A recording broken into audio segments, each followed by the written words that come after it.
आवाज आ रही है बेटा?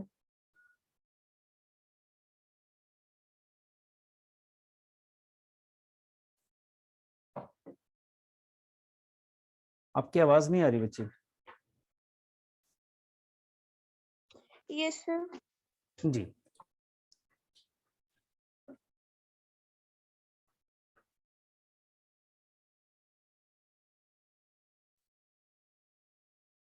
आपने टेस्ट दिया सिंगल एंट्री वाला?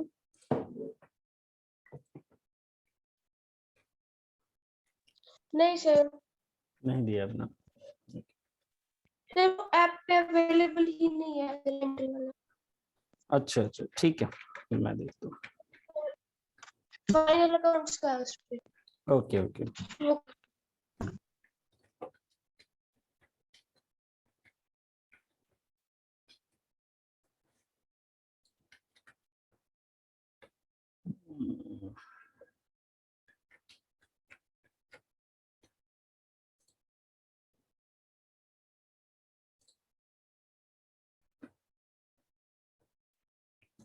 तो बेटा हम लोग कर रहे थे रेक्टिफिकेशन ऑफ एरर्स, और रेक्टिफिकेशन ऑफ एरर्स में भी हम लोग काफी काफी सारे क्वेश्चंस कर चुके हैं, कई सारी क्लासेस कर ली हैं।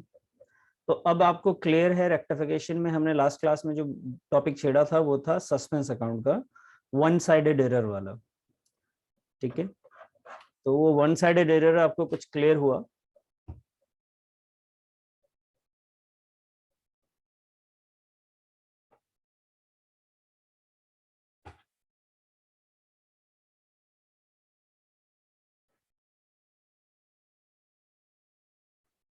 आवाज आ रही?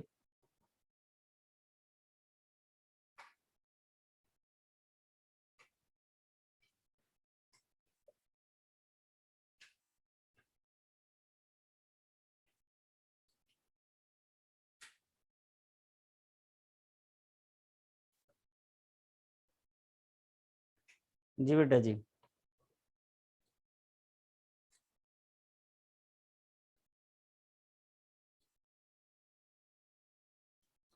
चेतना?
चेतना आवाज आ रही है आपको?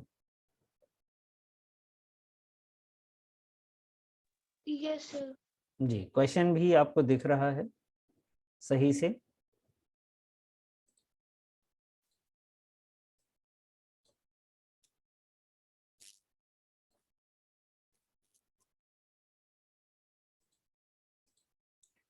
ये रेक्टिफिकेशन ऑफ एरर्स का क्वेश्चन है आपके सामने बेटा।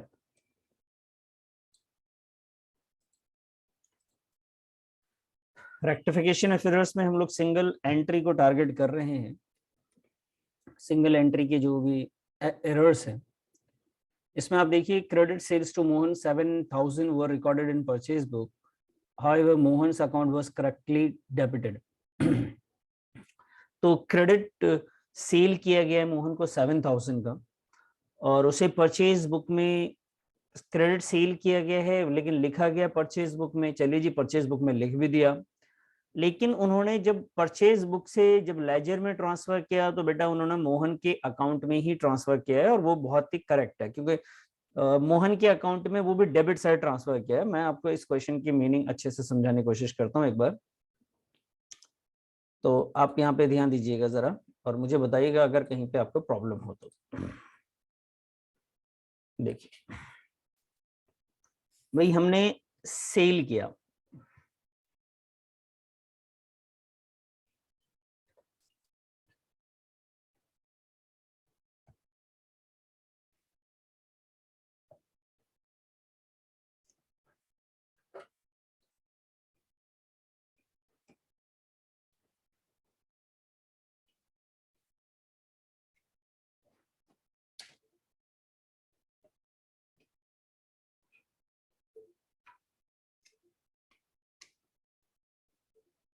जी।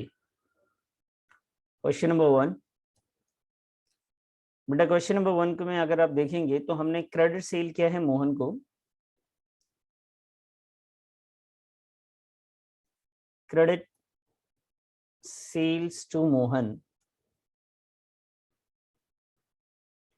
Credit sales to Mohan ₹7,000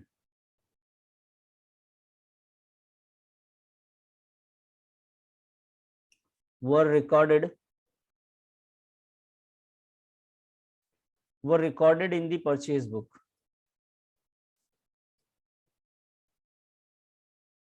Recorded in the purchases book. ठीक है, तो हमने सामान बेचा मोहन को, लेकिन गलती से हमने परचेज बुक में लिख दिया, और उसके बाद एक लाइन बोली उन्होंने कि ये गलती तो करी है, साथ में उन्होंने क्या करा है कि मोहन्स अकाउंट्स वर करेक्टली डेबिटेड, मोहन्स अकाउंट को जो है ना उन्होंने करेक्टली डेबिट कर दिया। ठीक है जी, मोहन्स अकाउंट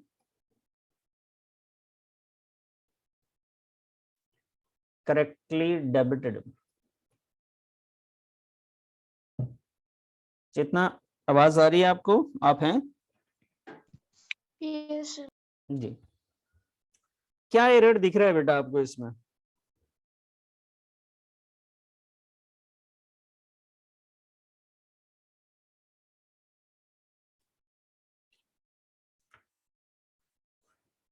इसमें एरर क्या दिख रहा है आपको?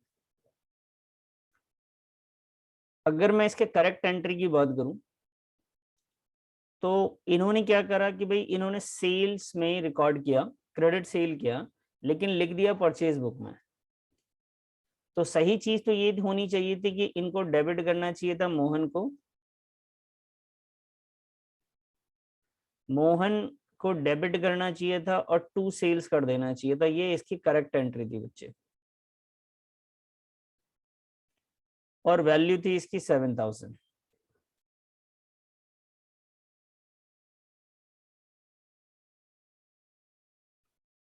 लेकिन अगर इसकी मैं रॉन्ग एंट्री की बात करूं तो इन्होंने रॉन्ग क्या किया, इन्होंने परचेज बुक में ले लिया। इसका मतलब आप ये समझ लीजिए कि इन्होंने परचेजेस अकाउंट को एक तरीके से डेबिट कर दिया, और वैल्यू लिखा है 7,000, और आगे लिखा है कि मोहन का अकाउंट सही से डेबिट कर दिया। मोहन के अकाउंट को भी डेबिट ही लिखा गया है, यानी लेजर में जो रिकॉर्ड किया गया, एक तो परचेज में लिख दिया और एक मोहन में भी जाके डेबिट में लिख दिया।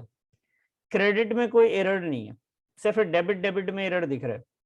उन्होंने कुछ इस तरीके से किया है, जबकि करना इस तरीके से चाहिए था। तो देखिए गलती से भी कुछ चीजें कभी कभी सही हो जाती है। जैसे यहाँ पे देखिए, आपको मोहन को इनको डेबिट करना था, और आप अच्छे से देखेंगे तो इन्होंने मोहन को डेबिट किया भी है। ठीक है, इन्होंने मोहन को डेबिट भी किया है। जो एरर आपको दिख रहा होगा वो सिर्फ परचेजेस का एरर है बेटा। यहाँ पे परचेजेस में उन्होंने क्या किया, मिस्टेक कर दिया, परचेज अकाउंट को इन्होंने डेबिट कर दिया। ठीक है, परचेज अकाउंट को डेबिट कर दिया, जो कि बिल्कुल गलत है। अगर मैं रेक्टिफाई करने की कोशिश करूंगा, अगर मैं रेक्टिफिकेशन के एरर्स करूं, तो क्रेडिट मुझे क्या करना पड़ेगा, क्रेडिट करना पड़ेगा परचेजेस को, क्योंकि परचेजेस डेबिट हो चुका है 7,000 से। और साथ में ही मुझे क्रेडिट में इन्होंने सेल्स नहीं लिखा है बेटा, तो मुझे सेल्स भी लिखना पड़ेगा। तो मैंने परचेजेस को क्रेडिट इस वजह से किया क्योंकि रॉन्गली डेबिट था, सेल्स को इसलिए किया क्योंकि था नहीं तो इनको करना चाहिए था। अब ये है कि क्रेडिट तो हमने लिख दिया सर, डेबिट में क्या आएगा? तो डेबिट में अगर कोई एरर नहीं है तो ऑब्वियस ही बात है ट्रायल बैलेंस में सस्पेंस का अकाउंट ओपन हुआ होगा, तो हम रेक्टिफाई करेंगे सस्पेंस अकाउंट को और यहाँ लिख देंगे जी 14,000। आपको बात समझ में आई बेटा? Yes sir.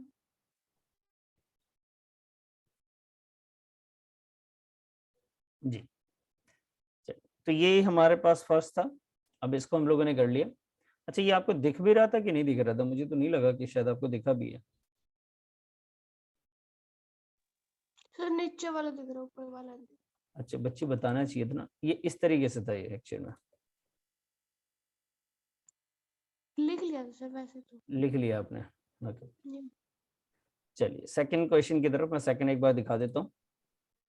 ये सेकंड क्रेडिट परचेज किया आपने यहाँ पे रोहन से 9,000 का और रिकॉर्ड करा है इसे सेल्स बुक में। आपने देखिए एक तो परचेज था, आपने सेल्स बुक में क्यों लिख दिया, एक तो एरर है। तो उसके बाद आपने गलती से रोहन को सही लिख दिया, तो हमें इन दोनों पे ध्यान देना पड़ेगा कि ये जो एरर है उससे क्या इफेक्ट पड़ रहा है इनका। आइए जी मैं यहाँ पे पहले दूं, इस क्वेश्चन के हिसाब से करेक्ट एंट्री करना चाहूंगा मैं, करेक्ट वाली। तो करेक्ट एंट्री क्या है जी? तो परचेज किया गया है रोहन से, तो बेटा करेक्ट एंट्री क्या बनेगी?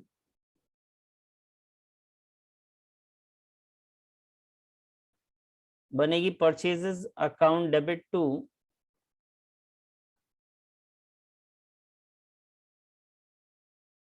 रोहन।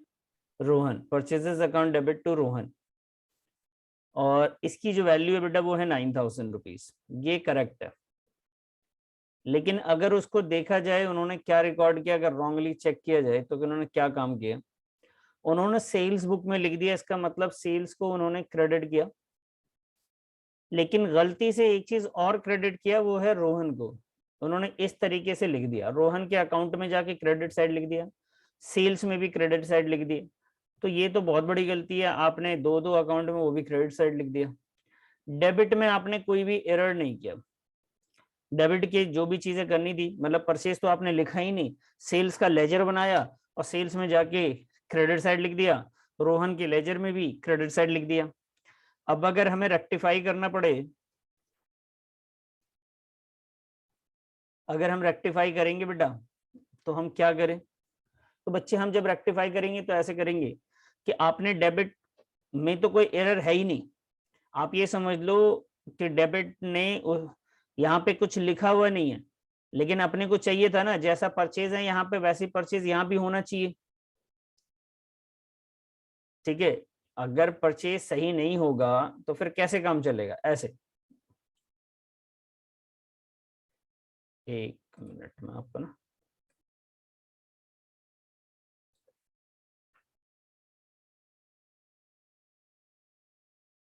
जी इसको सही कर लेते हैं, ये हटाता हूं मैं यहाँ से, ये लीजिए। तो परचेजेस का जो अकाउंट है उन्होंने एंट्री करी वही purchases account debit to Rohan, actual में होना चाहिए था यहाँ पे, लेकिन हुआ क्या है कि इन्होंने लिखा है सेल्स को क्रेडिट में और रोहन को क्रेडिट में। अगर मुझे करेक्ट करने बोला जाए इन दोनों को मिला के, तो मैं बोलूंगा देखो भाई ये तो जो है ना ये सरासर गलत है, इसको तो आप यहाँ से हटाओ यार, ये गलत है, इसको होना ही नहीं चाहिए था। और मैं बोलूंगा यहाँ पे ना परचेजेस लिखो, जब ये सेल्स हट जाएगा परचेजेस यहाँ रहेगा तो परचेज टू रोहन सही हो जाएगा। तो इसको ये ऐसे नहीं करके हमें एक एंट्री पास करके दिखानी पड़ेगी कि परचेजेस, सॉरी बेटा, परचेजेस को हमने डेबिट कर दिया, purchases account debit to sales account. जो चीजें हमें लिखनी थी यहाँ पे, इसको हटाना था, एक तो इस सेल्स को यहाँ से हटाना है तो सेल्स को मैं डेबिट कर दूंगा,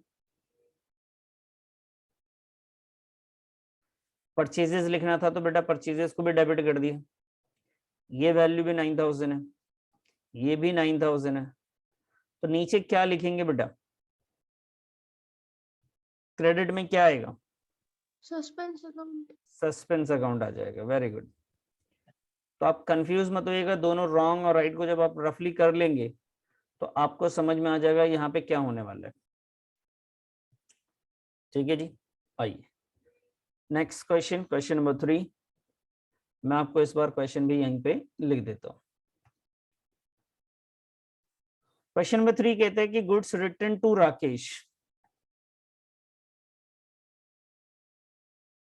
goods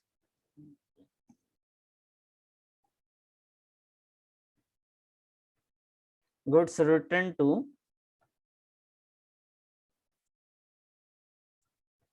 Rakesh ₹4,000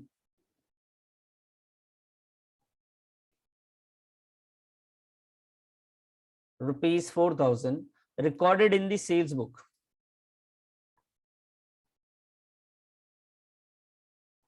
recorded in the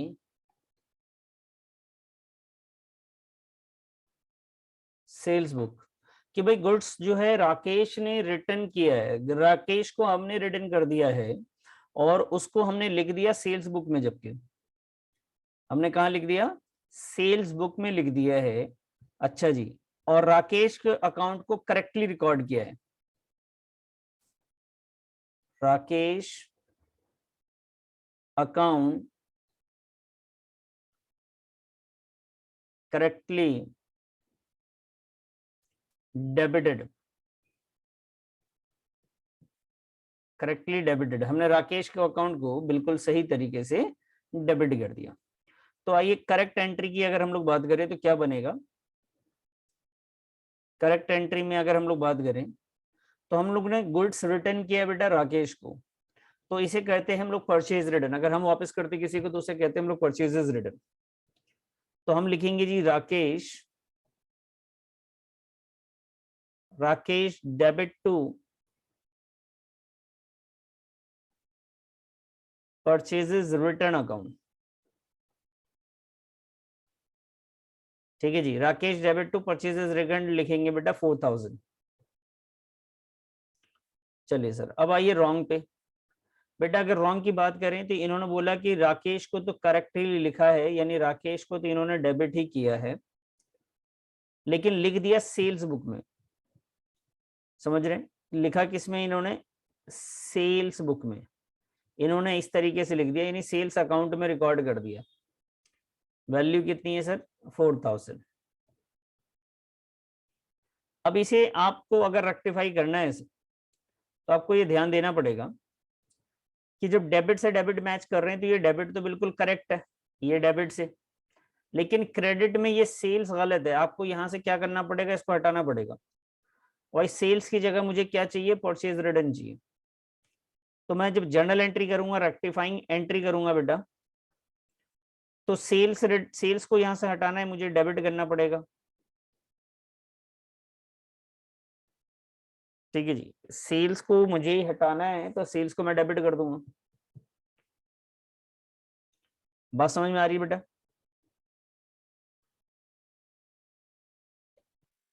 yes sir. कोई प्रॉब्लम तो नहीं हो रही?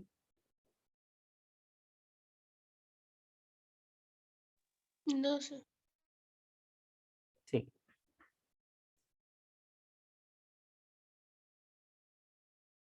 जी। तो सेल्स को हटाऊंगा, सेल्स को डेबिट करूंगा बेटा, और क्रेडिट में क्या लिख दूंगा, क्रेडिट में लिख दूंगा परचेजेस रिटर्न।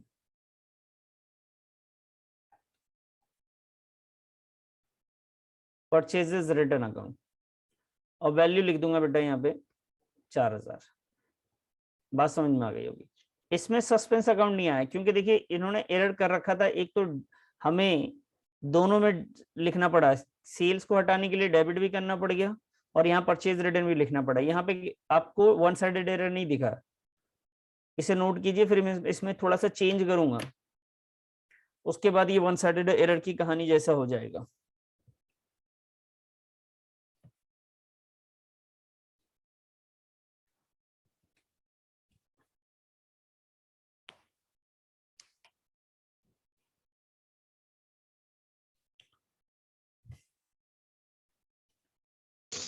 ये सब हो गया। चलिए मैं इसी क्वेश्चन में थोड़ा सा चेंज करता हूँ,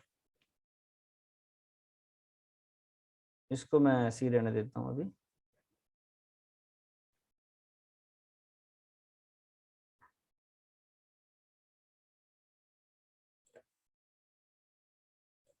question number 4,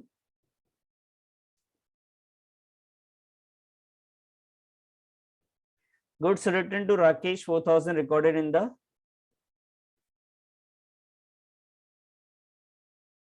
sales written book।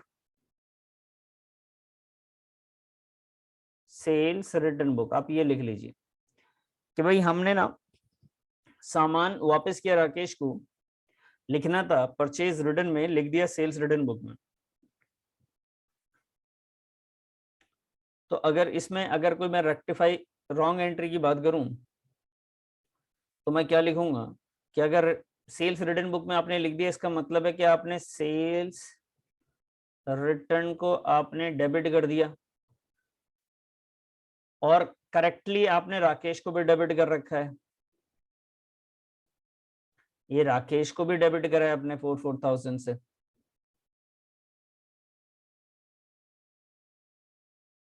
ठीक है जी, तो अब आते हैं इसको कि रेक्टिफाई अगर किया जाए तो कैसे करेंगे। तो ध्यान दीजिएगा, देखिए डेबिट में राकेश है यहाँ पे भी और डेबिट में राकेश यहाँ पे भी, ये दोनों सही है। लेकिन डेबिट में जो ये सेल्स रिटर्न आपको दिख रहा है ये बिल्कुल गलत है, यहाँ होना ही नहीं चाहिए, इसको हटाना पड़ेगा। और परचेज रिटर्न क्रेडिट में होना चाहिए था, ये मुझे यहाँ पे लिखना पड़ेगा। तो ये देखा जाए 2 एरर हो गई। अब इसको मैं रेक्टिफाई अगर करता हूं तो मैं क्रेडिट में तो लिखूंगा जी परचेजेस रिटर्न, एक तो क्योंकि ये लिखा हुआ ही नहीं था परचेजेस रिटर्न अकाउंट। दूसरा जो ये सेल्स रिटर्न डेबिट में बेटा, उसे भी मैं क्रेडिट में लाऊंगा, लिखूंगा सेल्स रिटर्न अकाउंट और वैल्यू लिख दूंगा बेटा 4000, टोटल हो गई। लेकिन डेबिट में कुछ एरर सुधारने की जरूरत नहीं थी क्योंकि राकेश यहाँ डेबिट में सही था, राकेश यहाँ पे भी सही था। तो अब ऐसी सिचुएशन में क्या आएगा, ऐसी सिचुएशन में आएगा सस्पेंस। तो आप सस्पेंस वाली सिचुएशन को याद नहीं कर सकते, आप जब रेक्टिफाई करेंगे डेबिट और क्रेडिट को, वो गलती आपको बाहर से खुद ही निकल के आ जाएगी, खुद ही आपको समझ में आ जाएगा जी यहाँ तो मुझे लग रहा है कि डेबिट और क्रेडिट का गड़बड़ है।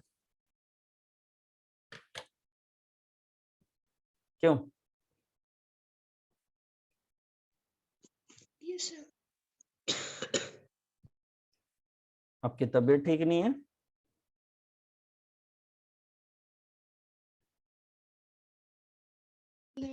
नहीं सर, आज थोड़ी तबीयत खराब थी। Question number 5, goods return from Mahesh, goods written from Mahesh, goods written from Mahesh rupees 4000। Goods return from Mahesh है, इसका मतलब बेटा सेल्स रिटर्न है, लेकिन हमने गलती से क्या कर दिया, recorded in the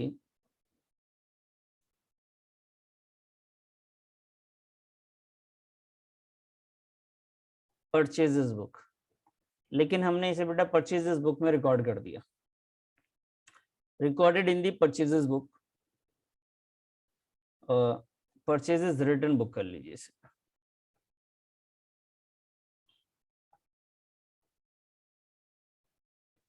purchases return book,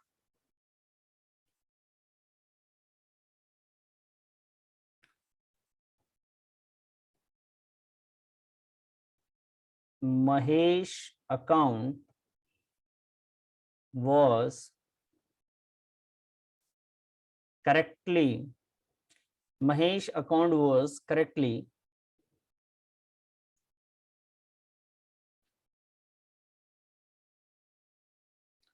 credited. Mahesh का अकाउंट बिल्कुल सही तरीके से हमने क्रेडिट करा है, एरर बस ये हुआ है कि हमने परचेज रिटर्न बुक में लिख दिया है। तो अगर बेटा मैं इसके राइट एंट्री की बात करूं तो गुड्स रिटर्न फ्रॉम महेश है, इसका मतलब है मेरा ये जो है सेल्स रिटर्न था, और सेल्स रिटर्न की एंट्री होती है बेटा ये sales return account debit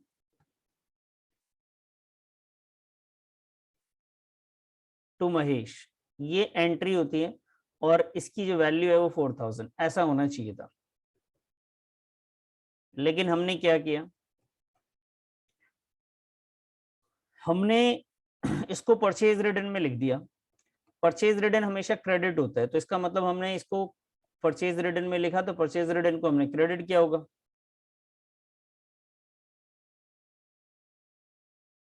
purchase return credit कर दिया, साथ में हमने महेश को बिल्कुल करेक्टली लिखा है, यानी महेश को भी क्रेडिट कर दिया 4000 से। तो ये दोनों चीजों का एरर है, डेबिट जो है हमारा ब्लैंक है। अब हमें करना है बेटा रेक्टिफाई। तो रेक्टिफाई करते वक्त हमारे दिमाग में होना चाहिए डेबिट से डेबिट मैच करेंगे, तो डेबिट में बेटा हमारे पास होना चाहिए था सेल्स रिटर्न, जो कि है नहीं, तो मुझे यहाँ सेल्स रिटर्न लिखना है, तो मैं यहाँ पे लिख दूंगा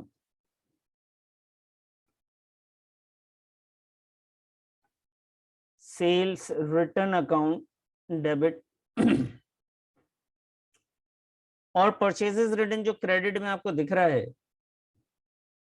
जो परचेजेस रिटर्न आपका क्रेडिट में दिख रहा है, ठीक है जी, ये एरर है, ये होना नहीं चाहिए था यहाँ पे, ठीक है, ये होना ही नहीं चाहिए था, लेकिन फिर भी है, इसको हटाना पड़ेगा, तो इसको भी डेबिट करना पड़ेगा। परचेजेस रिटर्न अकाउंट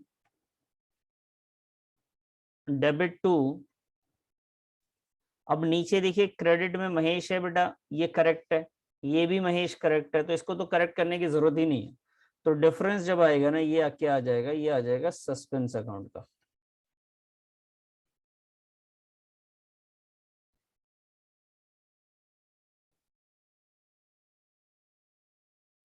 ठीक है जी, ये आपकी एंट्री हो जाएगी।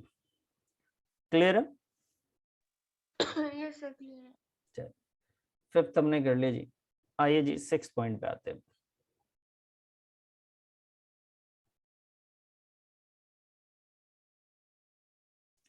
Goods return to Naresh,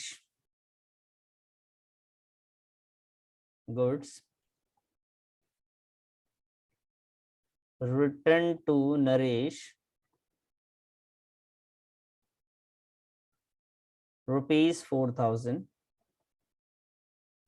goods return to Naresh, इसका मतलब है बेटा ये परचेज रिटर्न है, टू सेल्स, हाँ परचेज रिटर्न है, और इसे हमने लिखा परचेज बुक में ही है, गुड्स रिटर्न टू नरेश, लेकिन हमने लिख दिया इसे recorded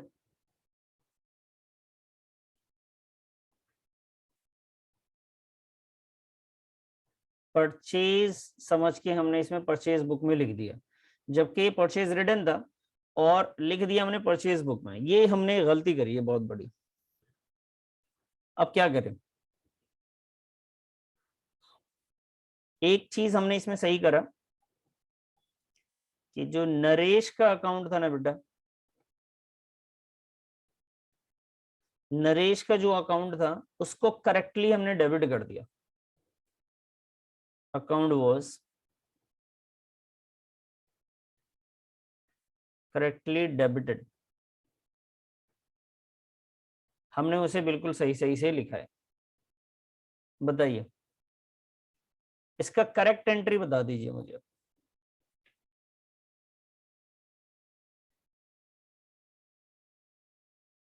sir Naresh debit to purchase return account. Very good, आपने बोला बेटा Naresh debit to purchase return, correct entry, sorry sorry,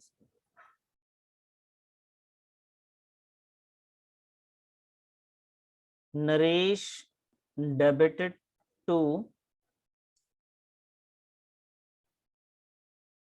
purchases return account और वैल्यू है इसकी 4000, ये करेक्ट एंट्री है। अब बात करते हैं बेटा रॉन्ग एंट्री, बताइए जरा क्या हुआ है। रॉन्ग कौन से, डेबिट में गलती हुई है, क्रेडिट में हुई है, क्या हुआ है?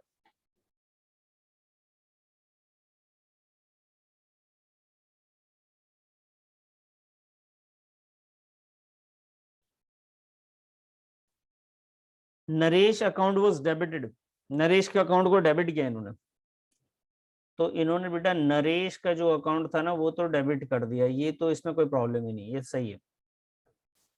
एक तो ऐसे किया। दूसरी बात, इन्होंने परचेज बुक में चीजों को लिख दिया जी, कहाँ लिख दिया जाके इन्होंने, परचेज बुक में लिख दिया। तो परचेज बुक में लिख दिया तो इसको सही करना पड़ेगा हमें। परचेज बुक में लिखना मतलब परचेज अकाउंट को इन्होंने क्या करा है, डेबिट कर दिया है। क्यों? परचेज बुक में लिखने का क्या मतलब है, परचेज अकाउंट को क्या कर दिया होगा इन्होंने, डेबिट कर दिया होगा।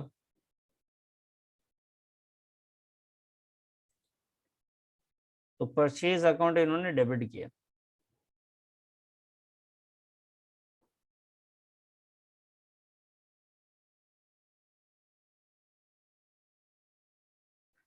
क्रेडिट में कुछ किया नहीं इन्होंने। अब बेटा हमें ना रेक्टिफाई करना है।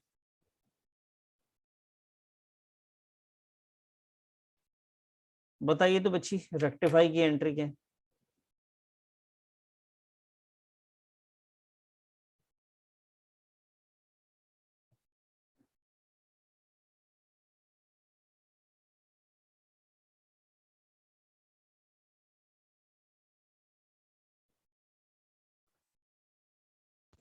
Sir suspense account debit to purchases return account और परचेजेस अकाउंट। आपने बताया कि जो ये नरेश है, यहाँ से एक तो परचेजेस को यहाँ से हटाना है,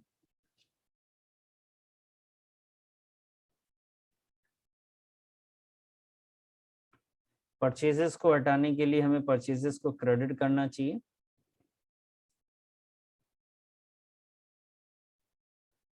और दूसरा परचेजेस रिटर्न को भी हमें क्रेडिट करना चाहिए क्योंकि वो है नहीं यहाँ लिखा हुआ, और डेबिट में कुछ नहीं सुधार सकते तो हमें क्या लिखना है इसमें जाके, सस्पेंस अकाउंट डेबिट।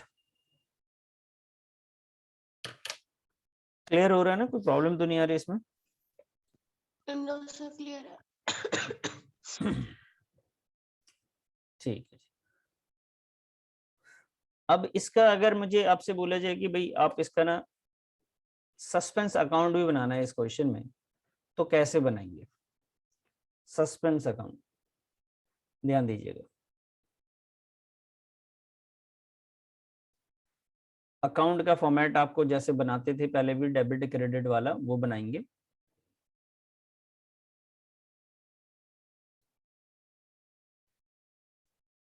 यहां लिखेंगे बेटा suspense account,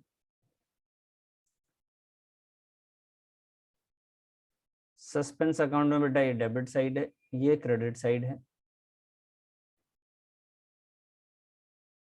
particular amount, particular and amount. कैसे स्टार्ट करना है, तो जो आपने जर्नल एंट्री कर रखी है उसकी लेजर पोस्टिंग करनी है बेटा एक्चुअली में। तो सबसे पहले जो एंट्री हम लोगों ने पास करी, हम वहां जाएंगे, आई थिंक फर्स्ट एंट्री हमारी यही थी, ये रही, ये हमारी फर्स्ट एंट्री थी बेटा। तो ये जो रेक्टिफाई आपने किया ना, इसको पोस्ट करेंगे आप। यहाँ पे देखिए आप, सस्पेंस अकाउंट आपका क्या हो रहा है, डेबिट हो रहा है, तो सस्पेंस अकाउंट के डेबिट साइड में जाके आपको परचेजेस और सेल्स जाके लिखना है 7,000। समझ गए, परचेजेस और सेल जाके लिखना है सस्पेंस अकाउंट में 7,000।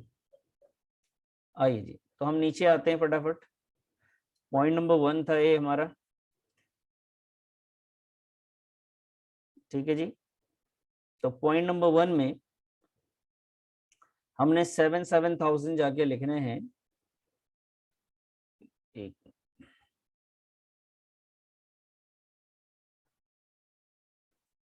एक 7,000 और दूसरा भी 7,000। तो फर्स्ट एंट्री आपकी कॉपी में दिख रही होगी बेटा, उसमें Yes. सेल भी क्रेडिट हुआ था और परचेजेस भी क्रेडिट हुआ था, यही होता ना। Yes, sir. तो बेटा वो जो सस्पेंस डेबिट था उसके डेबिट साइड जाके एक तो हमें लिखना है सेल्स अकाउंट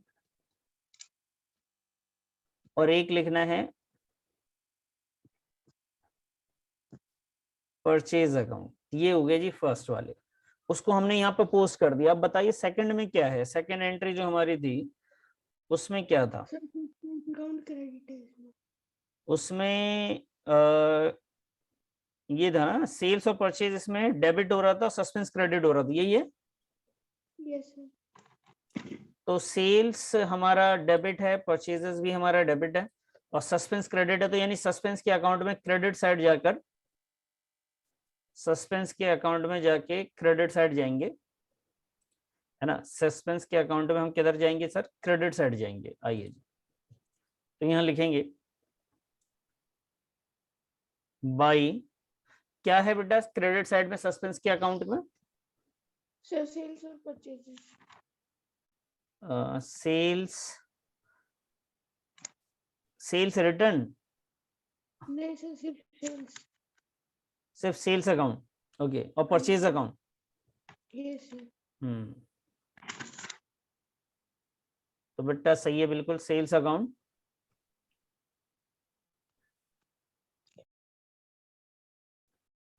और बच्चे है ये परचेजेस अकाउंट और वैल्यू शायद 9,000 थी। Yes, sir. ठीक है, ये दो चीजें हो गई, दो एंट्री के बारे में हमने बात करी। इसी तरीके से हम आएंगे थर्ड पे। थर्ड, आई थिंक थर्ड क्या था, ये थर्ड था क्या, गुड्स।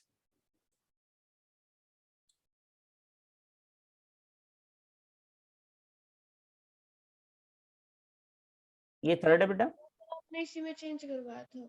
अच्छा अच्छा, इसी में Third चेंज करवाया था, ओके ठीक है। तो में। थर्ड अभी मैंने मिटा दिया होगा तो यही बचा होगा। चलिए, तो ये थर्ड जो है इसमें लिखते हैं सस्पेंस डेबिट है, तो डेबिट साइड में जाके परचेज रिटर्न और सेल्स रिटर्न लिख देंगे। ठीक है, परचेज रिटर्न और sales Yes. Return debit side जाएंगे और लिख देंगे। आइए जी डेबिट साइड आते हैं, यहाँ पे लिखते हैं जी purchase return, purchase return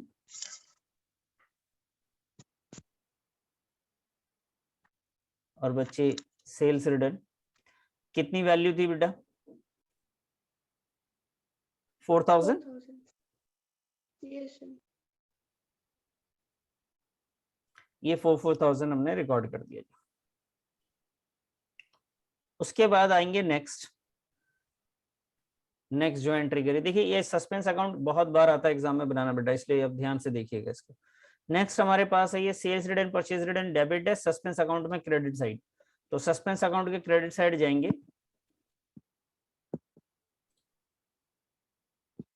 suspense account की क्रेडिट साइड जाएंगे, सेल्स रिटर्न और परचेज रिटर्न लिख देंगे।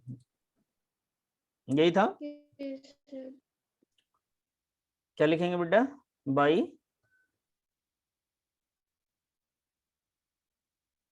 By sales return account, Sales return. Purchases return account. Purchases return account. Value बता सकते हैं, 4,000, sir. 4,000 से।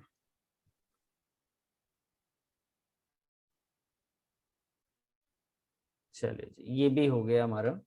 अब आई बेटा और नेक्स्ट, और आ जाइए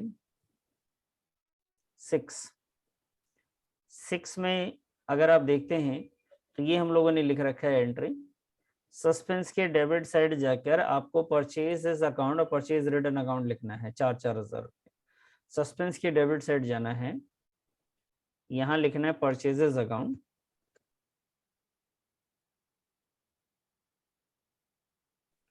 परचेजेस अकाउंट और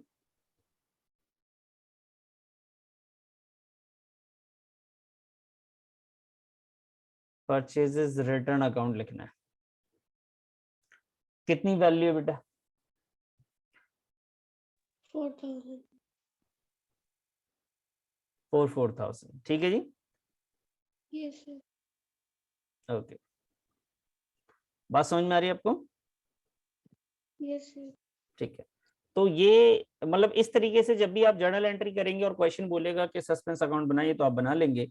और फिर अगर मान लीजिए अभी मैंने सारा नहीं लिखा, फिर भी अगर आप बैलेंस करना चाहें तो दोनों साइड को टोटल करेंगे, जिधर डिफरेंस आएगा आप उस साइड क्या लिखेंगे, जिस साइड पे डिफरेंस आए तो आप लिखिएगा difference as per trial balance, बस यही लिखना है आपने। अगर मान लीजिए डिफरेंस इधर आता है तो आपने लिखना है यहाँ पे आंसर में जाके कि sir difference as per trial balance, ये पॉइंट आपने जाके वहां पे लिख देनी। अगर वो डिफरेंस मान लेते हैं डेबिट साइड आता तो डेबिट साइड भी सेम लाइन ही लिखते, कुछ और एक्स्ट्रा हम लोग नहीं लिखते बेटा। क्लियर?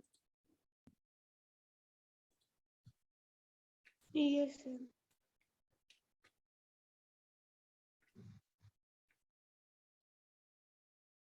चलिए,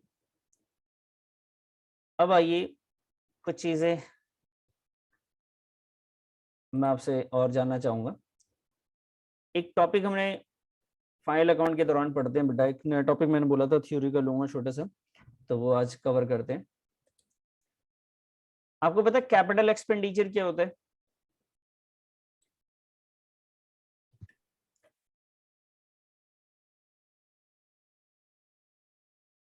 एक होता है बच्चे कैपिटल एक्सपेंडिचर,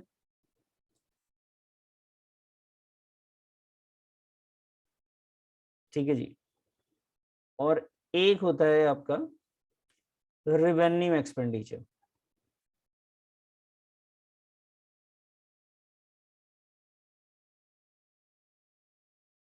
ठीक है, कैपिटल एक्सपेंडिचर वो है जो आपको लॉन्ग टर्म बेनिफिट देता है बिजनेस में। देखिए एक्सपेंडिचर वो है जो पैसे आप खर्च कर रहे हैं। अब पैसे जब हम लोग खर्च करते हैं तो बहुत सारी चीजें हम लेकर आते हैं। हम कभी रेंट के लिए पैसे खर्च करते हैं, कभी एडवर्टीजमेंट करते हैं वहां पे पैसे खर्च करते हैं, कभी मशीन्स खरीदते हैं, कभी बिल्डिंगें खरीद रहे होते हैं। ठीक है जी, तो इस टाइप के बहुत सारे एक्सपेंसेस हैं, हमारे एक्सपेंडिचर हैं, ये एक्सपेंडिचर कहलाते हैं सारे मिला के। लेकिन अगर सिर्फ रेंट की बात करें, एडवर्टीजमेंट की बात करें, तो ये बेटा इन दोनों को हम लोग रेवेन्यू एक्सपेंडिचर कहते हैं, जो कि शॉर्ट टर्म बेनिफिट देता है और आपको सेम ईयर के रेवेन्यू जनरेट करने में काम आता है। ठीक है, इसको रेवेन्यू एक्सपेंडिचर कहते हैं जिसका बेनिफिट लॉन्ग टर्म नहीं है और सेम ईयर के ही प्रॉफिट आपको देने के तैयार करेंगे। ठीक है जी, एक मिनट बेटा, एक मिनट।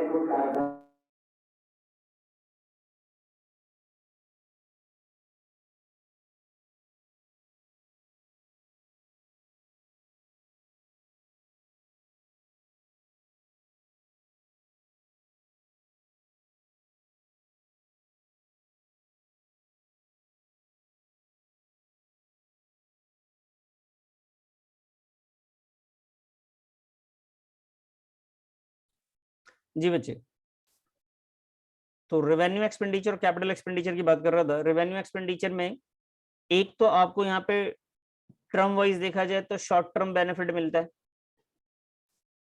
ठीक है, इससे आपको रेवेन्यू को जनरेट करने में फायदा होता है।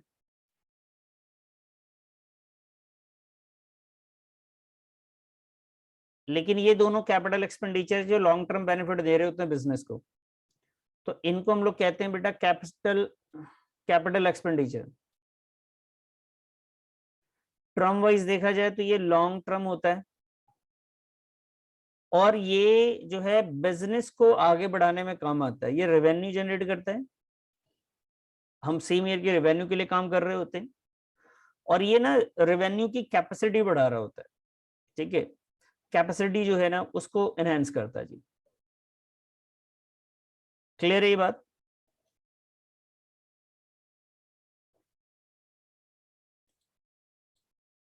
जी चेतना, समझ में आई बात? Yes sir. देखिए कैपिटल एक्सपेंडिचर रेवेन्यू एक्सपेंडिचर में एक बात बताऊं मैं, एक जो है लॉन्ग टर्म बेनिफिट दे रहा होता है, दूसरा दे रहा होता है बेटा शॉर्ट टर्म बेनिफिट्स। ठीक है, एक चीज क्या है कि आपके पास जितने एसेट्स पहले से रखे हुए उस एसेट्स में उसकी वैल्यू और बढ़ता है। एक एसेट्स पहले से था, फिर से और एसेट्स खरीदे और एसेट्स खरीदे, तो आप कैपिटल एक्सपेंडिचर को कह सकते हैं कि increase in existing assets, value of an existing asset जो है उसकी वैल्यू में बढ़ा रहा होता है।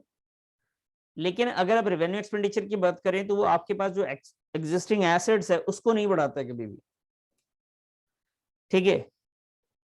और एक चीज और आप देखेंगे कि जो रेवेन्यू एक्सपेंडिचर होता है बेटा, नेचर वाइज वो ना रिकरिंग नेचर होता है, मतलब बार बार करना पड़ता है। जैसे रेंट है तो आप हर महीने देते हैं, एडवर्टीजमेंट है तो बार बार करते हैं आप, ट्रांसपोर्टेशन के खर्चे, स्टेशनरी, प्रिंटिंग, ये बार बार आप कर रहे होते हैं। तो रेवेन्यू नेचर जो है वो नेचर जो है रिकरिंग नेचर है, बार बार किया जाता है। जबकि कैपिटल एक्सपेंडिचर जो है बेटा वो नॉन रिकरिंग नेचर है, वो बार बार नहीं किए जाते। मतलब अगर एक बार बिल्डिंग खरीदी तो एक ही बार, ऐसे नहीं कि सेम बिल्डिंग के लिए बार बार पेमेंट हो रही है आपकी, फिर एक नया एसेट्स बढ़ जाएगा अगर आप ऐसा करेंगे तो, है ना। समझ में आ रही बात आपको? यस। ठीक है। अब दूसरी चीज क्या है कि जैसे आप बिल्डिंग खरीदते हैं, मशीनरी खरीदते हैं, फर्नीचर खरीदते हैं, उससे आपके रेवेन्यू पे कोई ज्यादा फर्क नहीं पड़ता, आपके रेवेन्यू को कम नहीं किया जाता। लेकिन अगर आप रेवेन्यू एक्सपेंडिचर करते हैं तो उससे आपकी इनकम कम होती है बेटा, है ना। खर्चे बढ़ेंगे तो नेट प्रॉफिट आपका कम होगा, लेकिन कैपिटल एक्सपेंडिचर से आपके नेट प्रॉफिट पे कोई फर्क नहीं पड़ेगा। बेनिफिट वाइज देखा जाए तो एक का शॉर्ट टर्म बेनिफिट है, एक का लॉन्ग टर्म बेनिफिट है। रेवेन्यू एक्सपेंडिचर को अगर हम बात ऐसे करें कि भैया कहाँ दिखाते हैं हम लोग अपनी अकाउंटिंग में, तो आपने देखा होगा जितने भी डायरेक्ट इनडायरेक्ट एक्सपेंसेस है बेटा, ये सारे के सारे रेवेन्यू एक्सपेंडिचर है, और इसको ट्रेडिंग और या प्रॉफिट एंड लॉस अकाउंट में दिखाते हैं हम लोग।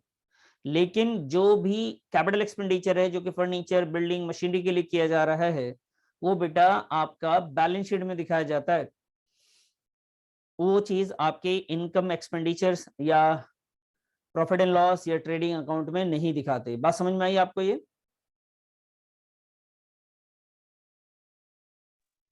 यस। अब बात करते हैं, कुछ कैपिटल एक्सपेंडिचर ऐसे हैं जिसको आपको बहुत अच्छे से समझना पड़ेगा। जैसे एग्जांपल के तौर पे मैं आपको बताऊं कि जब किसी एसेट्स को आप परचेज करते हैं ना, अगर कोई एसेट्स आपने परचेज किया, ये बात हमने डेप्रिसिएशन के दौरान भी पढ़ा था, कि मान लीजिए हमने एक एसेट्स को खरीदा है बेटा 1 जनवरी में, और वो खरीदा हमने दिल्ली से, और लेकर आए बेटा उसे हम लोग बिहार, वहां पे इसको इंस्टॉल करेंगे, इंस्टॉल यहीं करेंगे। तो दिल्ली से लेकर आए, इस पे ट्रांसपोर्टेशन के खर्चे लगे, कुछ मजदूरी वगैरह दी, फिर इंस्टॉल करवाया हमने, और फिर इसे यूज करा बेटा हमने, यहाँ पे जाते जाते आ गया ये 1 फरवरी। 1 फरवरी से हमने इसे पुट टू यूज करने में डाला। तो यहां तक के जितने भी खर्चे हैं बेटा, ये है तो वेजेस, है तो ये ट्रांसपोर्ट के खर्चे, लेकिन इन सारे एक्सपेंसेस को आप एसेट्स की वैल्यू में ऐड करते हैं, एसेट्स में ये एक्सपेंसेस ऐड हो जाते हैं, ये कॉस्ट ऑफ एसेट्स माना जाता है। तो इन एक्सपेंसेस को हम लोग कैपिटल एक्सपेंडिचर कहेंगे, इसको रेवेन्यू नहीं बोलेंगे बेटा, इसको क्या बोलेंगे हम लोग? कैपिटल एक्सपेंडिचर ही बोलेंगे, ठीक है जी। इसको क्या बोलेंगे हम लोग? कैपिटल एक्सपेंडिचर बोलते हैं। लेकिन अगर मान लीजिए यूज करने के बाद आप अगर कोई एक्सपेंसेस कर रहे हैं, तो वो कैपिटल एक्सपेंडिचर नहीं है, वो आपका रेवेन्यू एक्सपेंडिचर है। समझ में आई बात बेटा? तो मैं आपको कुछ एग्जांपल्स दे देता इसी के ऊपर, अगर आपको ये बात क्लियर है तो, कैपिटल और रेवेन्यू तो। यस। अच्छा एक बात बताइए चेतना, आप मुझे जवाब दीजिएगा। एक कंपनी में मैनेजर है, मैनेजर के ऑफिस में ना एयर कंडीशन लगा दिया, मतलब एसी लगवा दी, वो आपके लिए कैपिटल एक्सपेंडिचर है या रेवेन्यू एक्सपेंडिचर है?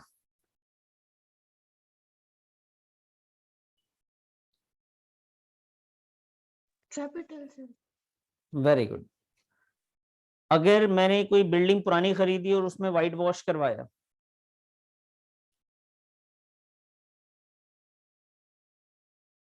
Capital sir.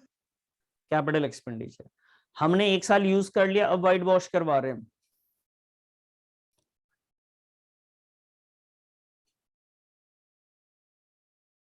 Capital sir. नहीं बच्चे, इस्तेमाल करने के बाद अगर कोई खर्च करते हैं तो वो रेवेन्यू एक्सपेंडिचर हो जाता है आपका। Yes sir. है ना। इसी तरीके से मान लीजिए कोई गाड़ी है, उसका लाइसेंस वगैरह है, रोड टैक्स वगैरह, इंश्योरेंस वगैरह है, तो वो क्योंकि आप उसमें देखिएगा रोड टैक्स है, इंश्योरेंस है, रेगुलर पे होगा और इस्तेमाल करने के बाद दिया जा रहा है, तो ये रेवेन्यू एक्सपेंडिचर होगा। कोई लाइसेंस को रिन्यू करवा रहे हैं आप, तो वो रेवेन्यू एक्सपेंडिचर हो जाता है। लेकिन मान लीजिए कोई ऐसा काम किया है जिसकी वजह से मशीन की जो वैल्यू थी, मशीन की जो वैल्यू है वो बढ़ गई, मशीन की जो कैपेसिटी थी जो काम करने की थी वो बढ़ गई। एक एग्जांपल के तौर पे ये लेते हैं कि एक जेरोक्स की मशीन है जो कि 1 घंटे में ना 100 पेजेस प्रिंट कर रहा है या जेरोक्स कर रहा है। अब आपने उसमें एक मदरबोर्ड वगैरह का चेंज करा और वो जो है ना 1 घंटे में 400 पेजेस का काम करने लग गया, तो उसकी कैपेसिटी बढ़ गई। आपने उस टाइप के जो खर्चे किए जिससे उसकी कैपेसिटी बढ़ जाए, उसे हम लोग कैपिटल एक्सपेंडिचर कहते हैं। एक बिल्डिंग थी, उस पे एक फ्लोर हमने लेंटर डाल दिया, एक फ्लोर और बना लिया, तो बेटा वो कैपिटल एक्सपेंडिचर होगा। समझ में आ रही बात? Yes sir. ठीक है बेटा, तो आपको कैपिटल एक्सपेंडिचर, रेवेन्यू एक्सपेंडिचर आपके अपने बुक में एक बार चेक कीजिएगा, एक चैप्टर होगा उसके एक्सरसाइज में सीधा जाके उसको करिएगा।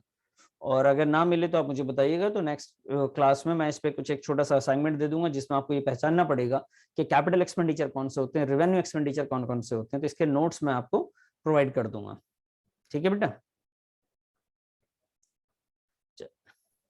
बस बच्चे, आज के लिए हम लोग इतने ही पे खत्म करते हैं, मिलते हैं नेक्स्ट क्लास में, अपना ख्याल रखिएगा बेटा, बाय बाय।